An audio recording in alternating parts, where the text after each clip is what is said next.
5 दशक का लंबा समय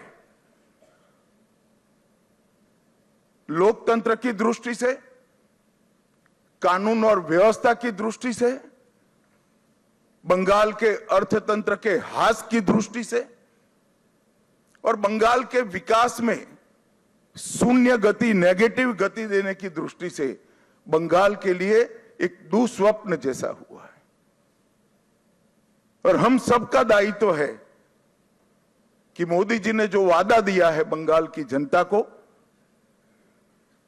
इसको पूरा करने के लिए हम हमारा सर्वश्रेष्ठ बंगाल की जनता को अर्पित करें, समर्पित करें। बंगाल की संस्कृति और बंगाल की परंपरा को 5 दशक से विदेशी विचारों से प्रभावित शासन से मुक्त कर फिर से एक बार रामकृष्ण ठाकुर, विवेकानंद, महर्षि अरविंद और कवि गुरु टैगोर की कल्पना का बंगाल बनाने की दिशा में हम आगे बढ़ें। हम सबकी जिम्मेदारी आज से बहुत बढ़ती है। विनम्रता के साथ, जिम्मेदारी के एहसास के साथ किया हुआ परिश्रम ही इस मैंडेट का एक प्रकार से जनता को आभार के रूप में जवाब दे सकता है।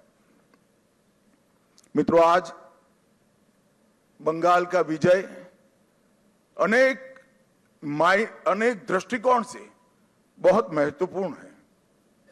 100 साल की वैचारिक यात्रा के बाद गंगोत्री से गंगा सागर तक हर जगह पर आज भारतीय जनता पार्टी की सरकार बनी है। ये हम सब के लिए बहुत आनंद का विषय है। 1950 से जिस विचार की यात्रा को लेकर हम निकले और जिसके नेतृत्व में निकले, श्यामा प्रसाद मुखर्जी के नेतृत्व, उनकी ही जन्मभूमि में 1950 के बाद आज 2026 में श्यामा प्रसाद जी की ही पार्टी की सरकार बन रही है। ये भी बहुत महत्वपूर्ण है। जब 370 हटी तब देश भर के कार्यकर्ताओं के मन में खुशी की लहर दौड़ी थी, मगर मुझे कई वरिष्ठ कार्यकर्ताओं ने कहा था कि अभी भी कुछ कसक बाकी है। मैंने आश्चर्य से पूछा था, भला क्या बचा अब? तब उन्होंने कहा था, बंगाल में भाजपा का झंडा फहराना बाकी है। और आज मैं मानता हूं श्यामा प्रसाद जी जहां पर भी होंगे, मुक्त मन से नरेंद्र मोदी जी के नेतृत्व को वो आशीर्वाद देते होंगे, क्योंकि नेतृत्व ने भारतीय जनता पार्टी को गंगा सागर तक पहुंचाया, गंगोत्री से लेकर 2014 से जो यात्रा निकली, ये अभूतपूर्व यात्रा है मित्रों।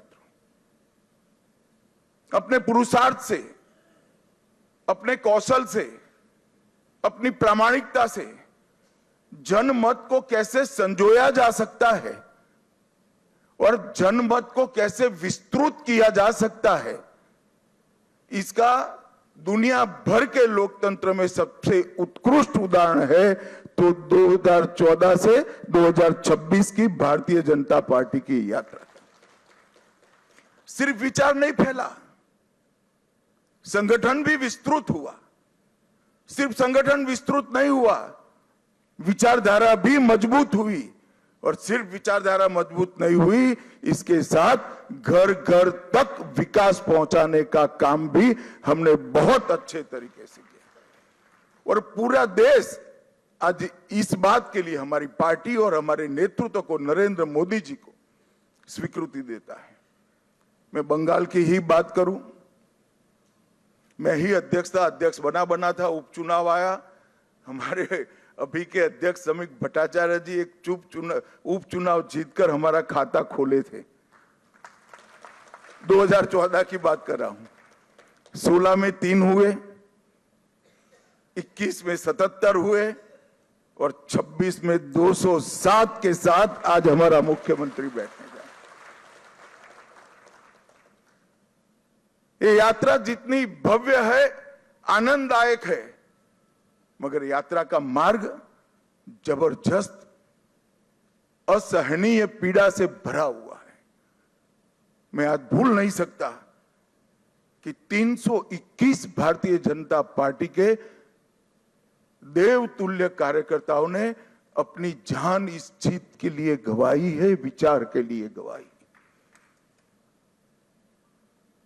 मैं देश भर में घूमा हूं पार्टी के अध्यक्ष के नाते। केरल और बंगाल इसके अलावे कहीं पर इस प्रकार की क्रूर हिंसा का नग्न तांडव मैंने नहीं देखा है। पहले कम्युनिस्टों ने और फिर टीएमसी ने।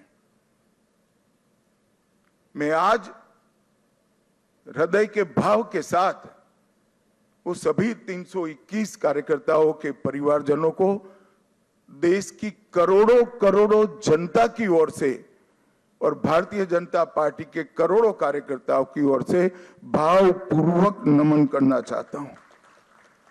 आपके परिवार के स्वजन ने बलिदान देकर हमारे विचार को तो मजबूत किया ही है,